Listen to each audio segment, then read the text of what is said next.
Escuelas del Derecho Penal, David Arboleda, Walter Duque, Juan Sebastián Ospina, Diana Marcela Calle, María Victoria Arias, Alex Giraldo y John Alejandro Cardona. El derecho penal es una rama del derecho público que regula la potestad punitiva del Estado, normalmente asociándose a hechos estrictamente determinados por la ley, como presupuesto, una pena, medida de seguridad o corrección como consecuencia. Su surgimiento obedece a la necesidad de regular el comportamiento del ser humano en sociedad a fin de controlar sus acciones y proteger al grupo social.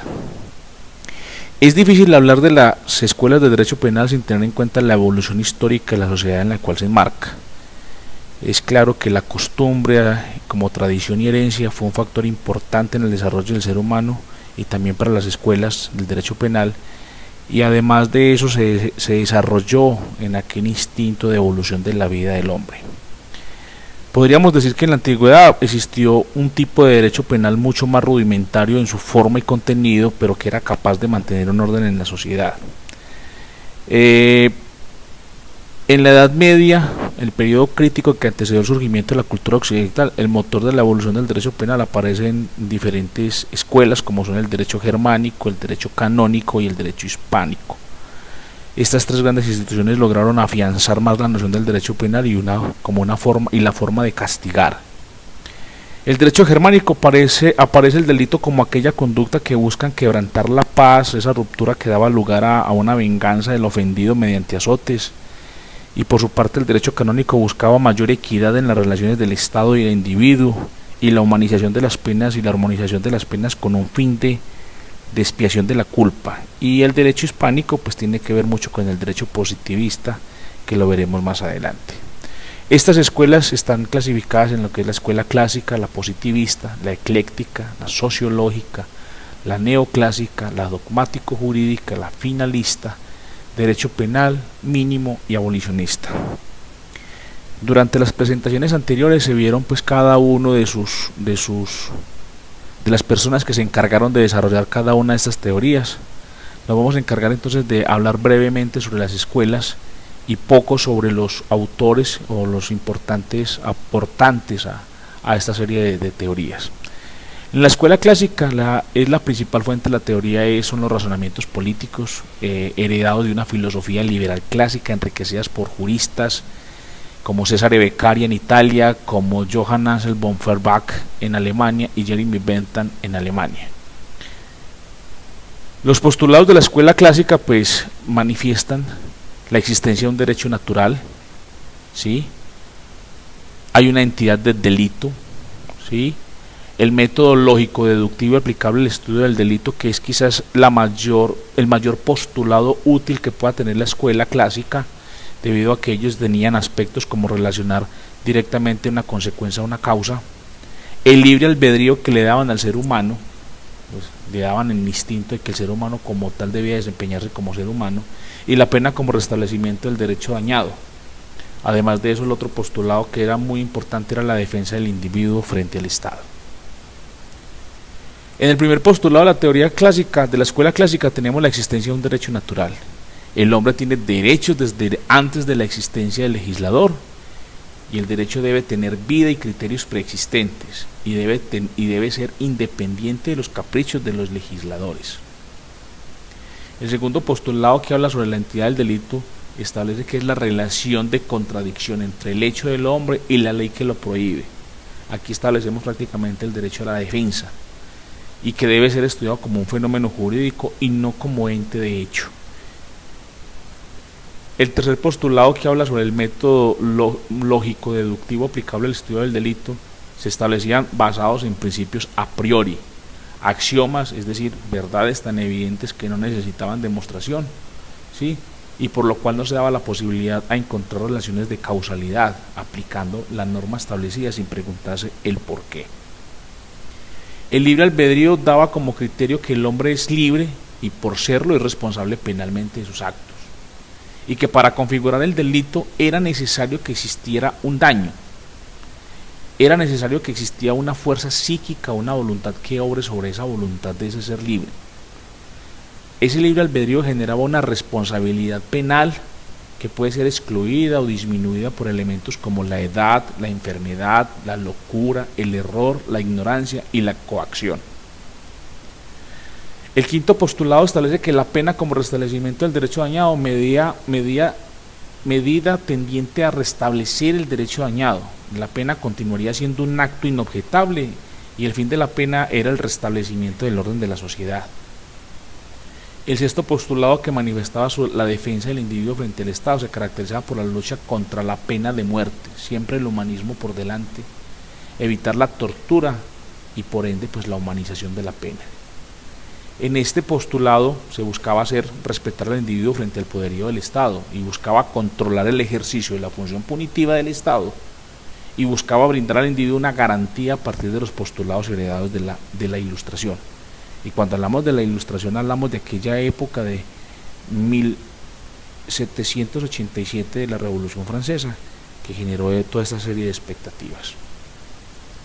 La segunda escuela es la escuela positivista y surge en Francia a inicios del siglo XIX, en donde se mantienen los principios humanitarios y se profundiza científicamente respecto a la persona del delincuente y se basa en los experimental. Rechaza las nociones religiosas, morales, a priorísticas, conceptos abstractos, ¿sí? Y considera que el hombre y la ciencia serían artífices de todas las explicaciones y los descubrimientos capaces de superar todas las enfermedades y los obstáculos sociales y hasta la propia naturaleza. En la escuela positivista se piensa que el castigo no basta, por humanizado que sea, sino que requiere llevar a cabo un estudio de personalidad sujeto y analizar a la víctima. Es indispensable conocer el porqué del crimen, cuál fue la causa del tratamiento adecuado para readaptar al sujeto, prevenir la posible comisión de delitos. En esta etapa se estima que el delito y el sujeto son productos de unas fallas sociales, que la sociedad tiene culpabilidad en ellos y que esa influencia en esos factores de índole generan este tipo de delitos. Los principales exponentes, Lambroso, Ferri, Garófalo, y cada una de sus teorías sobre el hombre delincuente, la sociología criminal y la criminología en el estudio sobre el delito, sobre la teoría de la represión. Dentro de los postulados positivistas están el derecho como fenómeno condicionado, la responsabilidad penal, la pena y la proporcionalidad de la gravedad, penas y medidas de seguridad como tratamiento, subrogados penales y límite de tratamiento y la responsabilidad penal para imputables e inimputables. Cuando hablamos del primer postulado de la escuela positivista, establecemos que se tiene en cuenta que el ser humano o la especie humana actúa por estímulos internos o externos, siendo esto lo que concreta pues la razón y el comportamiento del ser humano por la cual realiza el delito. Que hay hombres que nacen con predisposiciones hacia un futuro comportamiento de acuerdo a ciertos aspectos sociales y de acuerdo a ciertas características antropológicas y psicológicas. El segundo postulado habla sobre la responsabilidad penal y establece que el método inductivo experimental como un rechazo de todo conocimiento metafísico. En esta responsabilidad penal también incluye estudios acerca de un delincuente, de cómo estudiar el comportamiento criminal. Esta escuela aplica la investigación de la criminalidad. El tercer postulado es la pena y la proporcionalidad de la gravedad. Afirma que el derecho es un fenómeno cultural ajustado a un estado del arte en tiempo y lugar y que por tanto la lengua, la religión, el arte y la cultura y toda esa serie de razones están implicadas en ellas, por lo que las normas jurídicas pues deben estar acordes a la realidad social para poder generar eso. Penas y medidas de seguridad como tratamiento. La sociedad es responsable de prevenir el delito en determinados sujetos. Traslada su punto de mira a las garantías del individuo, a la defensa de la sociedad, pero también a los derechos de la colectividad, que se anteponen a los del individuo. El quinto postulado son los subrogados penales y el límite de tratamiento y la peligrosidad definida como la perversidad constante, ¿sí?, y activa del delincuente y la cantidad del mal previsto. Tiene como fin una reintegración del delincuente a la sociedad mediante una sanción o un tratamiento. Responsabilidad penal para imputables e inimputables. Aquí se empieza a mirar a caracterizar a las personas en imputables que se pueden culpar o aquellos que no se pueden culpar por algún tipo de condición, sea enfermedad, error, locura, causas, análisis situacionales de cada persona. Pasemos entonces a la escuela ecléctica, que la escuela ecléctica tiene sus raíces en Italia. Y cuando hablamos de ecléctico, hablamos de que está compuesto de elementos y opiniones y estilos de carácter diverso. Y cuando hablamos de carácter diverso es que toma de muchas teorías. Entonces la escuela ecléctica rechaza la naturaleza morbosa del delito y el criterio de la responsabilidad legal, y le acepta de la escuela clásica el principio de la responsabilidad moral. Entonces la escuela ecléctica define la ciencia criminal independiente y la distingue en infracciones imputables e infracciones inimputables. Las imputables son castigos y las inimputables tienen que ver con las medidas de seguridad o de defensa social. Sus principios básicos tienen que ver con la imputabilidad basada en la dirigibilidad de los actos al hombre. La naturaleza de la pena radica en la coacción psicológica y la pena tiene como un fin la defensa social. Los postulados niega el libre albedrío de la persona, es decir, le da la posibilidad de que se analice a la persona, no el comportamiento normal de un ser humano, sino que se debe analizar las condiciones que tiene esa persona.